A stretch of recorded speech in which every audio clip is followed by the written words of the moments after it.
Hey guys, good morning. It is March 6th, 2022, and today we're going to be in Genesis again. Genesis chapter 17, verse 17 through Genesis chapter 17, verse 22.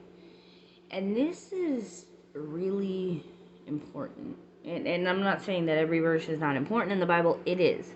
But I feel this is very specific, not only to us, but to Abraham. So I'm going to start in verse 17. Then Abraham bowed down to the ground, but he laughed to himself in disbelief. How can I become a father at age 100, he thought, and how can Sarah have a baby when she is 90 years old? So Abraham said to God, "May Ishmael live under your special blessing." But God replied, "No. Sarah, your wife, will give birth to a son for you, and you will name him Isaac. And I will confirm my covenant with him and his descendants as an everlasting covenant. As for Ishmael, I will bless him also, just as you have asked. I will make him extremely fruitful and multiply his descendants. He will become the father of 12 princes, and I will make him a great nation. But my covenant will be confirmed with Isaac, who will be born to you and Sarah about this time next year." Then, when God had finished speaking, he left Abraham. There is a lot here to unpack. But like I said, it's important to us and Abraham. I want you to remember, this is real time in Abraham's life. Like our lives, we can't just flip a page and know what's coming. Yes, we can do that right now with Abraham because it's already written. It's written down. We know the end. But he doesn't. So this is real time.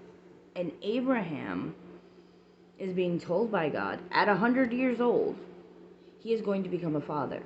And at 90 years old, Sarah, who is barren, is going to become a mother of a son named Isaac. They're supposed to name him Isaac, and we're going to see that a lot in the Bible, where God says a specific name for a specific child. And there's reasons for that. The reason for this, I believe, is because of the fact that it's the covenant he's supposed to be born under. Now, Abraham is sitting here saying, that makes no sense. Why don't you use my son, my other son, the son that's here, Ishmael? And God's like, no, I made you a promise. I said you were going to have descendants. I said Sarah was going to have a baby, and you're going to have a baby with Sarah. But God doesn't forget about Ishmael.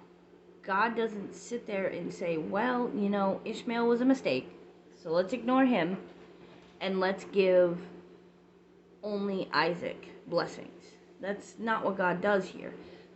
God specifically says that the covenant is not for Ishmael, but he is going to bless Ishmael. He's going to have many descendants, and he is going to have princes in his family line, and he will be fruitful and he will multiply, because God didn't forget. God didn't sit there and say, he's a mistake. He wasn't. And God loves him just as much as he loves Isaac.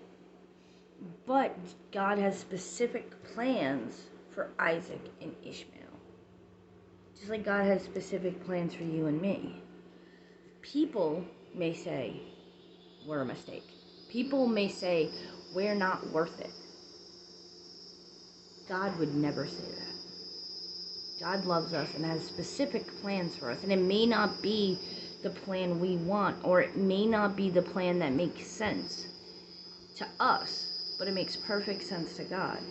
So when God sits here and tells Abraham that he is going to have a child, even at the old age that he's at, because remember, Abraham doesn't know much about biology, but he knows that they are way past childbearing age. But God makes a promise because the glory of God comes out of impossibilities. When everything seems impossible, when everything seems like it makes no sense, that is when God can shine the best. When you sit there in awe and all you can say is it was God. There was no other logical way. There was no human way. There was no anything. It could not be done. Sarah is barren. Sarah is way past childbearing age. Even if she wasn't barren, she's way past childbearing age. She's 90. But God delivers. But God blessed them and made a covenant with them and is going to be the God of impossibilities. He created the world. He spoke the world into creation. And he can bless you even in the midst of impossibilities. Even when we try to convince him that he needs to do it another way, because that's what makes sense to us. Like Abraham tried to convince God to give the blessing to Ishmael because that made sense. Ishmael was there.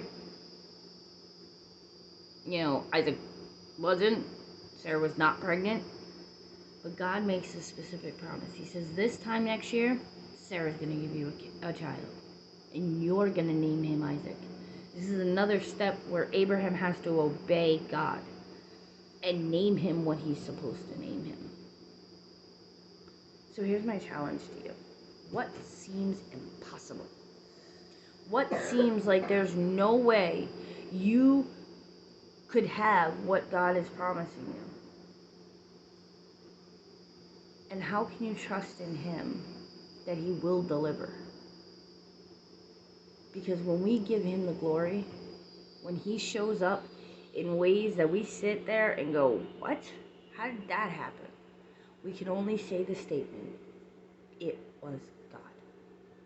It's happened many times in my life. Many, many times. But getting this house, that was God. There was no way. No way that this could have happened. But yet it did. Because God made it happen. Because God promised something. What is God promising you? And how can you sit there and say, it seems impossible to my human mind, but I know you're the God of impossibilities. I trust you. And what is God telling you to do with that blessing? Because remember, the blessings that God gives us aren't just for us. They're for others. So what is it that he's telling you to do?